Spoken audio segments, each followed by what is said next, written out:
মাসুদ ভাই এত আগে টাকা খরচ করে লাভ নেই। আমরা এবার টাকা তো খরচ করছি না, এটা একজন মানুষের চিকিৎসার ব্যাপার, তার চিকিৎসার জন্য আমরা খরচ দিচ্ছি। এটা একজন মানুষের আত্মকর্মসংস্থানের ব্যাপার, সেটার জন্য আমরা তার জন্য 15 বছর 20 বছর ধরে কাজ করতেছি। বলছি এই টাকা এগুলো কিসের মতো, কর্পূরের মতো, ওনাদের ভাষায় বলছি, এগুলো কর্পূরের মতো উড়ে যাবে। টাকা দিবেন নির্বাচনের আগে। সেখানে খাগড়াছড়ির মতো একটা জায়গায় দেখেন যারা ধর্ষণ করেছে তাদের সাথে কোনো মুসলমান নাই, অথচ হামলা হচ্ছে কোথায়? মসজিদে। কেন মসজিদে হামলা করছেন কেন? আর মসজিদে শুধু হামলা করে তো কোনো সমাধান নেই।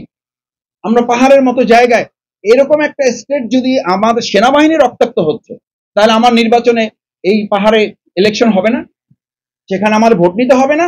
তাহলে আপনি পাহাড়ের এই পরিস্থিতি সামনে রেখে যদি বলেন ভারত এবং শেখ হাসিনার ইন্ধনে এই কাজগুলো হচ্ছে, তাহলে ইলেকশনের মতো এত বড় একটা মানে ফেস্টিভ্যালে আপনারা যেটাকে উৎসব নাম দিয়েছেন, আমি বলেছি যে ফেস্টিভ্যাল করতে হলে তো তার আগে মানে ফেস্টিভ্যালের জন্য আপনি একটা প্ল্যাটফর্ম তৈরি করতে হবে, ঈদের উৎসব করতে হবে। তো ঈদের উৎসব করতে হলে তো আগের 1 মাস রোজা রাখতে হবে।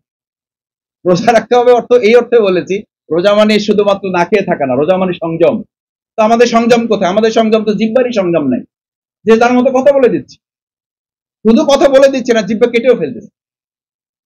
কথা বলবেন কি, তার আগে তো কথা জিব্বা কেটে ফেলে দেওয়া হতো।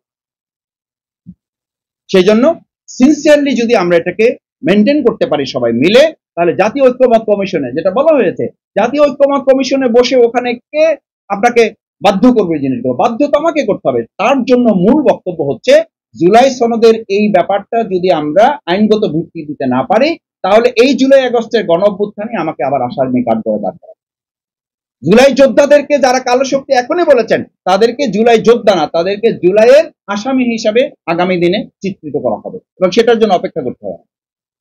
আজকে যদি ভারতের কথা আমরা বলি যে ভারত এবং শেখ হাসিনা এই পাহাড়ে অশান্তি সৃষ্টি করছে, তো সেই ভারত এবং শেখ হাসিনা তো আমাদের নির্বাচন অশান্তি সৃষ্টি করবে, সেটা মাথায় রেখে তো আমাদের ইলেকশনের জন্য সামনের দিকে আগাতে হবে সিনসিয়ারলি। নাম্বার 2 হচ্ছে সিরিয়াসলি। আমরা যদি সিরিয়াসলি নিজেদেরকে নিতে পারি যে না, আমরা দেশ এবং জাতির প্রশ্নে সবাই কাঁধে কাঁধ মিলিয়ে কাজ করতে চাই, এরপরে আমাদের প্রতিযোগিতা থাকবে, প্রতিহিংসা থাকবে, আমাদের প্রতিযোগিতা থাকবে, আমাদের প্রতিদ্বন্দ্বিতা থাকবে। আমরা এলাকায় সমাজের কল্যাণে মানুষের জন্য এখন কাজ করছি। আমাদেরকে কেউ কেউ পরামর্শ দিচ্ছেন, মাসুদ ভাই এত আগে টাকা খরচ করে লাভ নেই। আমরা এবার টাকা তো খরচ করছি না, এটা একজন মানুষের চিকিৎসার ব্যাপার, তার চিকিৎসার জন্য আমরা খরচ দিচ্ছি। এটা একজন মানুষের আত্মকর্মসংস্থানের ব্যাপার, সেটার জন্য আমরা তার জন্য 15 বছর 20 বছর ধরে কাজ করতেছি।